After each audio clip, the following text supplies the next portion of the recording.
Welcome to Garden Wise Adventures. My name is Malie, and today's a day that I had a lot of projects that I wanted to get done. I set aside a couple of days a week to do garden projects and videos, and today was one of those days, but we have a storm blowing in. It's not going to rain, I don't think. It's just going to be windy, and the temperatures are really going to drop. Let me show you one reason why I am sad about that. So this right here is what happens when you plant your plants too early. These peppers were started way back, I think the beginning of March. It's almost the end of May, and they've needed to be in the ground for weeks now. And we can't put them in the ground because it's going to get in the 30s again tonight. Out here we already have cold damage. This is cold damage from when I put them out on a morning where it was in the 30s and I didn't pay attention to the weather. They have been even producing fruit for me, and I've actually harvested off of them. So this was a big fail, big mistake. I am going to put them in the ground as soon as this weather goes by and hope for the best, but I don't expect much production out of them after I put them in the ground. We've also got tomatoes. The tomatoes are okay. They haven't been in their pots for that long. I started those on time. I've got some annual flowers and my hibiscus. We've got all these things that have got to go in the ground that instead are going to go right back in the house tonight.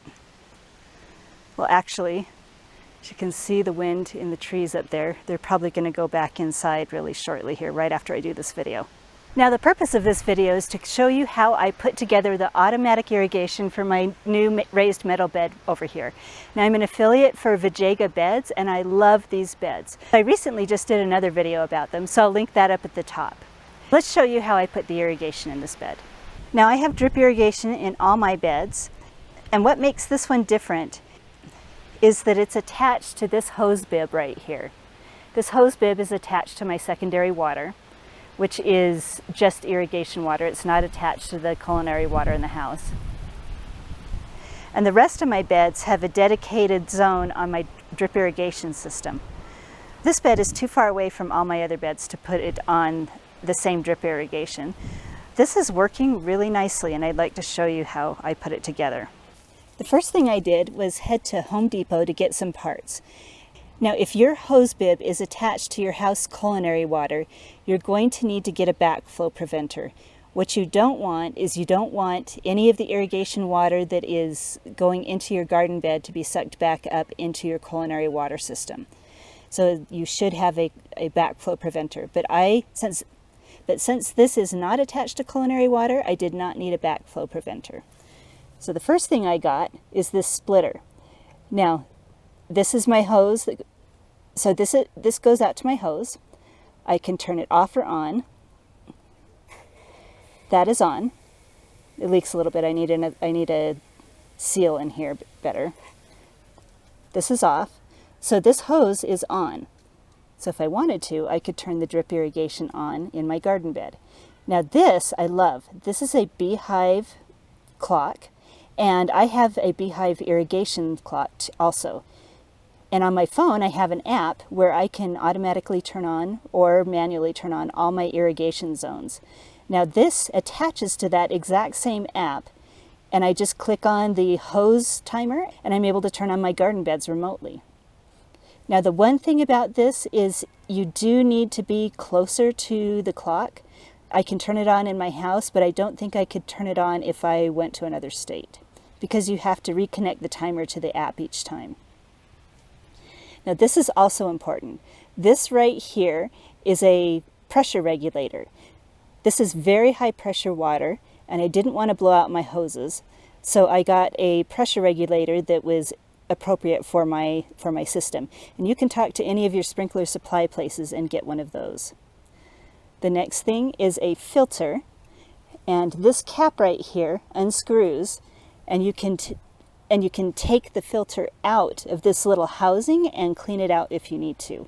And I'm probably going to need to check that here shortly, because the water that came out of my secondary water was brown and chunky last I looked at it. So I let it flow through as much as possible until it ran clear, but I'll bet you anything that we're going to get more dirt through here. The next thing I did was purchase an adapter so that I could connect this to my irrigation hose. This irrigation hose is snaked through the fence over here. Let me go around and show you how I did the other side. So I dug a little trench, dug it deep enough that the bed is not pinching the hose, and then stapled my weed mat over the top because I got a lot of bindweed over here. I didn't want an open area.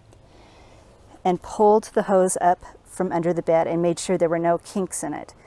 That is always an issue that you need to watch for when running hoses into beds. Make sure that when they bend, they don't kink. Then I took my little irrigation parts here. Most of the ones that I used were the three-way connectors. So you just connect the drip hose with the drip on the top. This one only has drip on one side, so I put it on the top so it doesn't clog as easily. Three-way connectors all the way down to the bottom. We've got a corner connector here. More three-way connectors.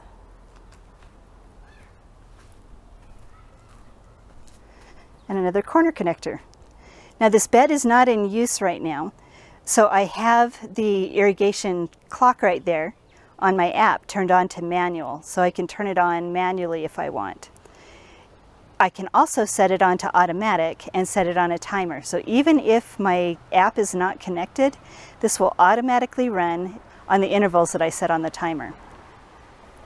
Now if I want to add another bed, which I'm actually going to in June, I've pre-ordered another bed. They were out of the color that I wanted on Vijayga. You could look down in the description on this video to kind of see more what the Vijayga beds are about. They're wonderful beds.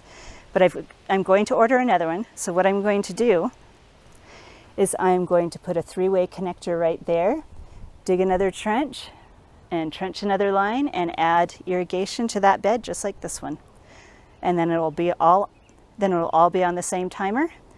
And I won't have to worry about coming outside to hand water it each time. Now that was just a short overview on how I did the irrigation on that bed. And I'll link at the top another video where I actually show you how I put the irrigation lines into my other beds and how I connected them to my drip irrigation system. So I'll link that up at the top right now. So I hope you enjoyed this video. I hope it's helpful. If you enjoy my videos, please like and subscribe, and go have a wonderful garden adventure.